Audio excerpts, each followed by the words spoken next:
दोस्तों नमस्कार। दोस्तों, प्रधानमंत्री नरेंद्र मोदी ने शनिवार को स्वतंत्रता दिवस के भाषण में लाल किले की प्राचीर से कहा कि इस देश में हथियारबंद नक्सल तो चले गए हैं, लेकिन दिमागी नक्सल अभी भी बने हुए हैं, जिनको मुख्य धारा में लाना है। दिमागी नक्सल वाले प्रधानमंत्री के इस बयान का इशारा किस ओर था, यह हमको समझना है। प्रधानमंत्री की दिमागी नक्सल वाली टिप्पणी पर विपक्षी दलों और आलोचकों ने भी सवाल उठाए हैं। प्रधानमंत्री नरेंद्र मोदी के स्वतंत्रता दिवस के भाषण में इस्तेमाल किए गए दिमागी नक्सल शब्द को लेकर विवाद भी शुरू हो गया है। यह क्या मामला है, इसको हम आसान भाषा में समझते हैं।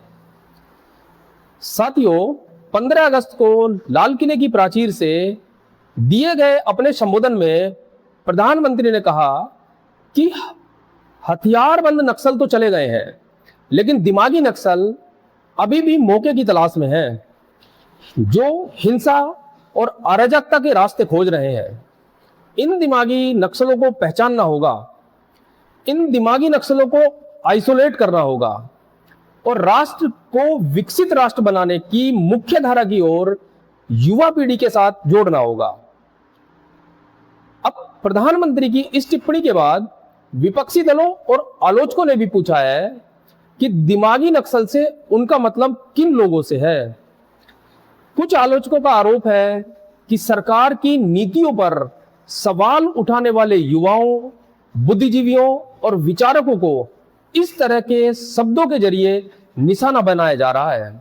क्या यह उन जेनजीज के लिए था जो जंतर मंतर के प्रोटेस्ट में थे, या उन छात्रों के लिए जिन्होंने पेपर लीक के लिए आवाज उठाई, या उन लोगों के लिए जो सीधे सरकार से सवाल पूछते हैं, या उन लोगों के लिए जो भ्रष्टाचार के खिलाफ आवाज उठाते हैं?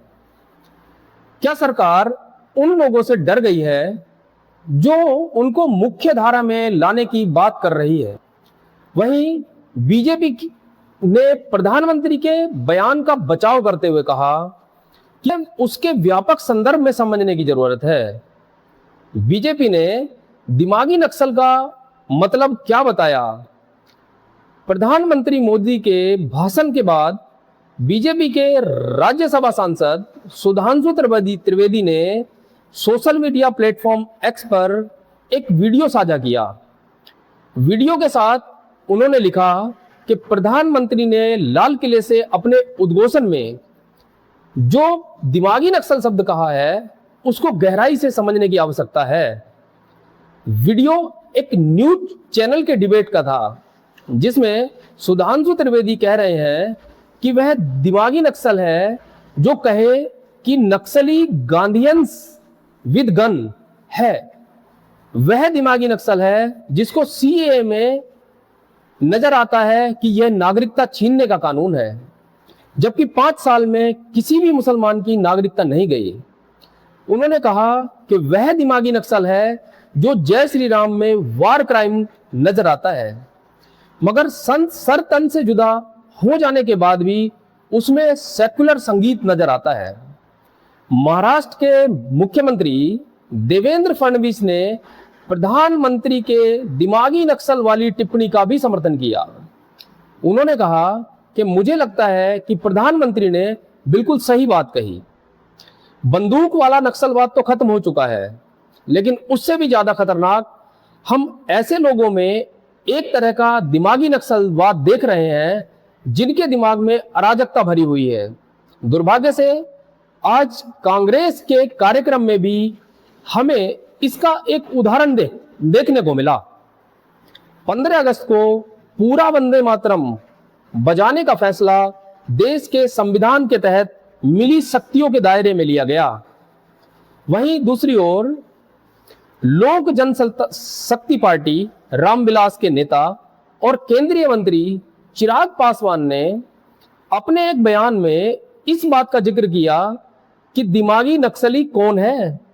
उन्होंने कहा, जहां भारत में एक तरफ नक्सलवाद को खत्म किया है, वहीं प्रधानमंत्री ने दिमागी नक्सलवादियों का जिक्र किया।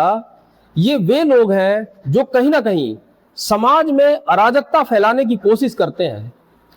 ये वे लोग हैं जो शायद विकसित भारत के निर्माण को नहीं देख सकते। ये वे लोग हैं जो शायद विदेशी ताकतों के साथ मिलकर भारत को सुपर पावर बनने से रोक रहे हैं। प्रधानमंत्री ने आज इन लोगों से, ऐसे लोगों से सावधान रहने की अपील की है। अब इसमें विपक्षी दलों ने क्या कहा है? प्रधानमंत्री की टिप्पणी पर कांग्रेस ने सवाल उठाते हुए उनके दिमागी नक्सल की स्पष्ट परिभाषा बताने को कहा है। कांग्रेस नेता जयराम रमेश ने कहा कि 2-3 साल पहले उन्होंने, यानी प्रधानमंत्री ने, अपने राजनीतिक विरोधियों को अर्बन नक्सल कहा था। अब संसद में यह पूछा गया कि अर्बन नक्सल की परिभाषा क्या है। गृह मंत्री से जवाब आता है कि अर्बन नक्सल कोई चीज नहीं है, कोई परिभाषा नहीं है। आज प्रधानमंत्री ने लाल किले से कहा कि दिमागी नक्सल की भाषा अपने राजनीतिक विरोधियों को लेकर इस्तेमाल करते हैं। वहीं साथ ही पूर्व वित्त मंत्री और कांग्रेस के नेता पी चिदंबरम ने एक्स पर लिखा कि मुझे दिमागी नक्सल होने पर गर्व है। कांग्रेस के राज्यसभा सांसद राजीव शुक्ला ने इस पर कहा कि पहले तो दिमागी नक्सल की परिभाषा बताई जाए कि ये क्या है। आप किसको दिमागी नक्सल कह रहे हैं? ये उन युवाओं और बुद्धिजीवियों का अपमान है जो देश और समाज के लिए सोचते हैं। पहले भी उन्होंने अर्बन नक्सल कहा था, अब इन्हें पढ़े लिखे लोगों को दिमागी नक्सल बता दिया है। राष्ट्रीय जनता दल के राज्यसभा सांसद मनोज झा ने एक्स पर पोस्ट किया, डियर प्राइम मिनिस्टर, बहुत छोटे, युवा और हमेशा जिज्ञासु रहने वाले हम लोग दिमागी नक्सल शब्द देने के लिए आपका दिल से धन्यवाद करते हैं। अब वायरल होने वाले मीम्स, रील, कार्टून्स, पैरोडी, कविताओं और गानों के लिए तैयार रहिए। ये अलग अलग भारतीय भाषाओं में कई तरह के अंदाज में होंगे। वहीं तृणमूल कांग्रेस के सांसद कीर्ति आजाद ने कहा कि प्रधानमंत्री का कमाल है, जो पढ़ा लिखा है वो नक्सल है, जो अनपढ़ है, अज्ञानी है, वो देशभक्त है। ये उनकी परिभाषा है। ये पेपर लीक कराते हैं और चाहते हैं कि सब अनपढ़ बने रहें, जबकि जो पढ़ लिख गया वो इनकी नजरों में दिमागी नक्सल हो जाएगा। साथ ही कॉकरोच जनता पार्टी यानी सीजेपी ने भी प्रधानमंत्री की टिप्पणी पर प्रतिक्रिया देते हुए कहा और इसे युवाओं से जोड़कर देखा गया। सीजेपी के सह संयोजक सौरभ दास ने कहा कि दिमागी नक्सली या ऐसा कुछ भी कहने से काम नहीं चलेगा।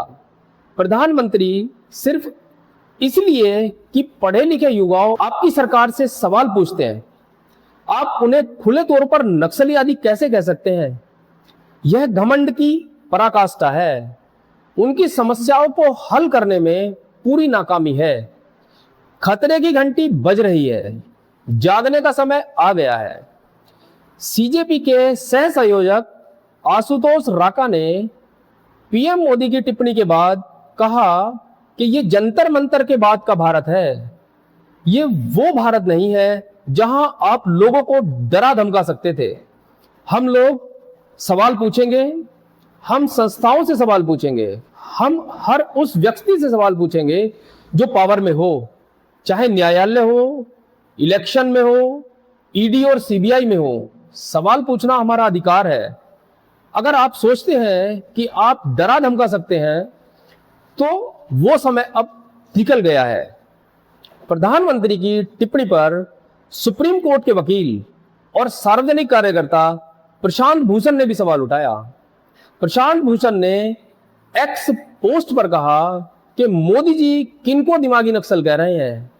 क्या हमारे युवाओं और जंतर मंतर पर शिक्षा मंत्री के इस्तीफा मांग रहे थे, या आज प्रोटेस्ट कर रहे बच्चों को जो स्कूल में सुचारू व्यवस्था की मांग कर रहे हैं, क्या इन लोगों को दिमागी नक्सल कहा जा रहा है? साथियों, दोस्तों, एक तरफ प्रधानमंत्री इंस्टाग्राम पर रील पोस्ट करके कहते हैं कि हाय फ्रेंड, और ये बोलकर उन जेनजीज को लुभाने की कोशिश करते हैं। वहीं दूसरी ओर उनको दिमागी नक्सल बोलकर उनको मुख्य धारा में लाने की बात करते हैं। क्या यह सरकार का दोहरा रवैया है? आपको क्या लगता है? अपनी राय कमेंट में जरूर बताएं। और अगर आपको मेरा ये वीडियो विश्लेषण अच्छा लगा है तो वीडियो को लाइक करें, शेयर करें, साथ ही मेरे चैनल को सब्सक्राइब जरूर करें। मिलते हैं किसी और वीडियो विश्लेषण के साथ। धन्यवाद।